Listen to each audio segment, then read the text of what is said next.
You ask Tiger to solve. This deals with linear equations with one unknown.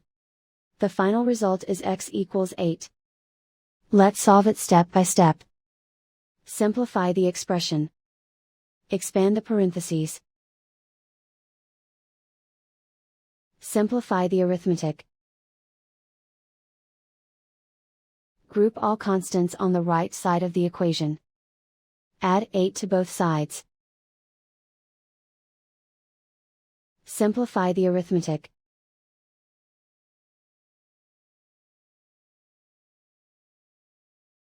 Isolate the x. Divide both sides by 3. Simplify the fraction. Find the greatest common factor of the numerator and denominator. Factor out and cancel the greatest common factor. And so the final result is x equals 8.